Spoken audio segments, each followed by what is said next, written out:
Merci. Monsieur le président, madame la ministre, mes chers collègues, cette proposition de loi trouve ses racines dans des débats très anciens, en fait.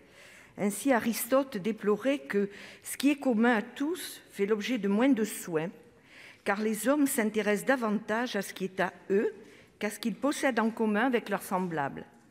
Les auteurs de cette proposition de loi s'appuient donc sur un concept ancien, mais qui trouve un certain écho chez les économistes et philosophes contemporains. Au travers de l'exposé des motifs, ceux-ci contestent le carcan de la loi du marché et dénoncent son incapacité à préserver ses communs et, au premier chef, les ressources naturelles. Une telle reconnaissance de biens communs, même si les contours de cette notion restent très flous et juridiquement mal définis, permet ainsi un changement de l'échelle des valeurs en reléguant les notions de profit et de rentabilité derrière les besoins premiers des hommes. Nous apprécions ainsi le fait que cette proposition de loi pointe très directement et très clairement le libéralisme comme la source des dérèglements mondiaux, qu'ils soient climatiques, migratoires ou financiers.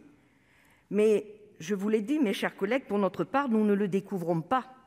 Nous portons ces convictions depuis toujours. Le marché est incompatible avec la protection des biens communs et, plus largement, avec la défense de l'intérêt général. En entrelaçant les enjeux mondiaux et nationaux, cette proposition de loi témoigne également d'une approche intéressante fondée sur les interactions de souveraineté nationale qui pourraient trouver des débouchés collectifs, une vision intéressante de ce que pourrait être un ordre mondial progressiste. Cette évolution que l'on retrouve dans plusieurs mouvements au niveau mondial témoigne d'une volonté de changer de paradigme, notamment chez la jeunesse. C'est un espoir immense.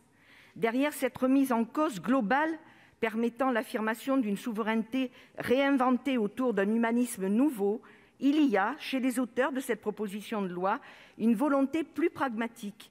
S'opposer à une censure par le Conseil constitutionnel de lois votées par le Parlement est utile à notre société.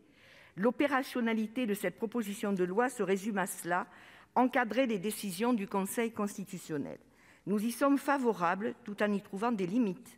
Les objectifs définis par la réécriture de la Constitution resteront en balance avec d'autres objectifs et principes constitutionnels.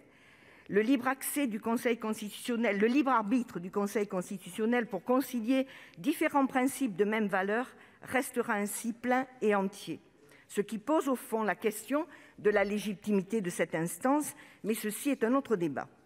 Par ailleurs, la reconnaissance de biens communs, si essentielle soit-elle, par la définition d'une nouvelle catégorie juridique, ne suffira malheureusement pas à les protéger. La Constitution énonce beaucoup de droits: le droit au travail, à la santé, au logement digne, sans pour autant que ces droits soient réellement garantis. Ils demeurent ainsi des droits incomplètement satisfaits du fait des politiques menées et des choix budgétaires qui en résultent. Il y a donc les concepts, les mots et le droit. Derrière les biens communs, il y a donc des droits humains, et notamment celui de vivre dans un environnement sain et dignement. Pour garantir ces droits humains, il y a des outils traduits dans les lois et la Constitution. Parmi ces outils, il y a notamment les services publics, mais également les politiques publiques au sens plus large. Notamment, alors que l'exposé des motifs rappelle l'intérêt des services publics en tant qu'amortisseurs de crise, nous regrettons que les fermetures de lits et la privatisation rampante de l'hôpital public aient débuté bien avant la présidence actuelle. Pour notre sensibilité politique, dont l'objectif de défense des communs reste une constante, l'hôpital, et donc la santé aussi, relève d'un bien commun.